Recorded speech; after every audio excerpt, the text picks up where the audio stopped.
Back in there. And a hush fell over the room. Okay, I will be the first person to admit that I have a huge organization problem. I remember back in the 7th grade, I literally had 2 feet of the bottom part of my locker filled with paper. It's just with paper. So what I've been able to do over the years is I've been able to find some different ways to be just a little bit more organized. And one of those ways is through Gmail.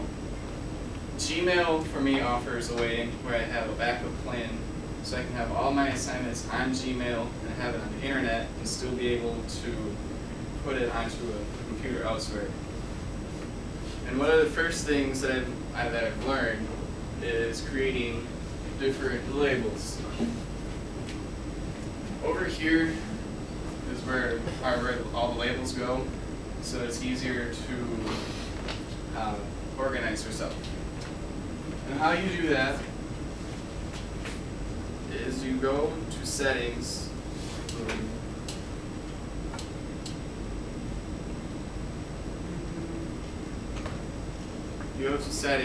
and then you click on Labels. This is one of the ways that you can create it, but the way that I normally do it is I actually end up going to More, underneath Labels, and create a new label. Now for this class, I'm just going to type in Speech, because that's the name of the class we're in. And then you create it, and what it does is it will create the tab right here, and then you can put all of your files into this general area. Speech. Now my drive is where a lot of your documents are located, so what you can do is if you click on one of those files, you can share it with yourself so it's easy to access.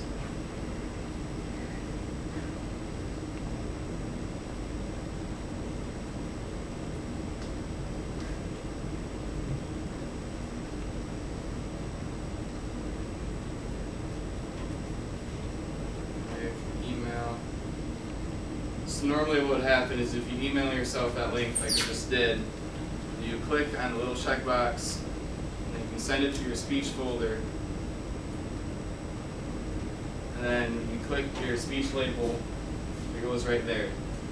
So what's next is organizing your My Drive part, where it has all of your documents that you decide to do.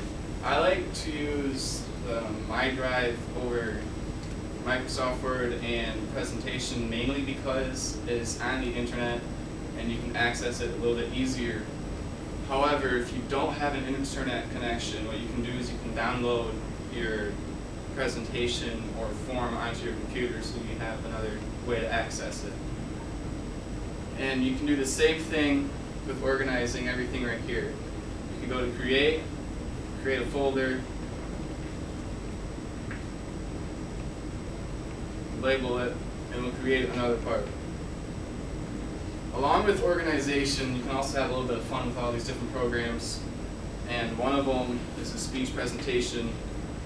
And what you can do with the drive here on the presentation is you can import slides from other presentations. So what you would do is you would go to File and Import Slides, and then you would end up picking whatever presentation you'd like, and you can hand select slides. And I'm going to pick, and then what it does, it'll just move one slide and it'll move it over right over here. This just so happens to be my Greek mythology project. That looks like it transferred in pretty good. Were you doing it in G Drive? Yeah. So okay. You didn't do it. That wasn't from PowerPoint then. No, okay. That was all. I was gonna say that came in clean. Yeah. And another really great way is if you're working with other people on this project, you go back to File. You can actually see when all the revisions took place, and up on the right side of the screen, you can see that today at 8:28 a.m. that I revised it. So that's another great way to see what you've done and organize yourself. Now what's really cool is inserting stuff.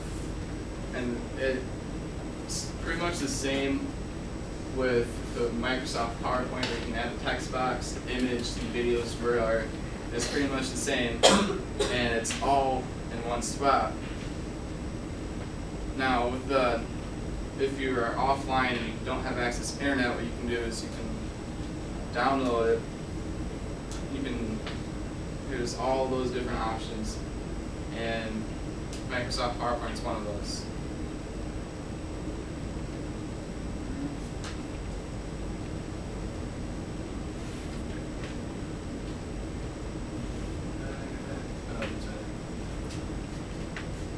Another aspect that the Google Drive has is the spreadsheet. It's the same as Microsoft Excel, but one really cool part with this is you can actually create a form.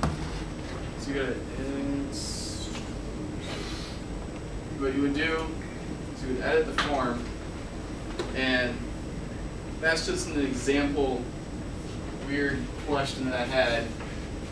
So you have the title of your spreadsheet that you're working with on, and then you have your question, and then right here you have your selected questions. And what happens is if you end up voting somehow,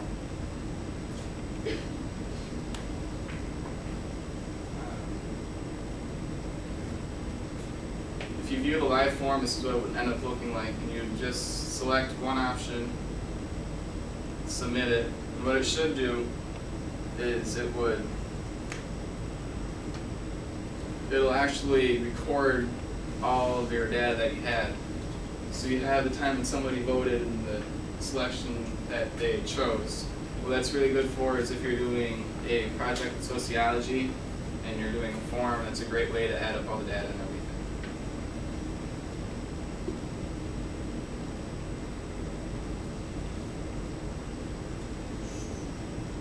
And the last thing I'm going to show you is when you have all of those projects that you decided to choose, you can end up sending them to one of your folders, and it's more organized and it's easier to find everything.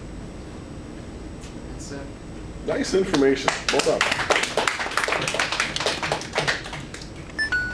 There's not much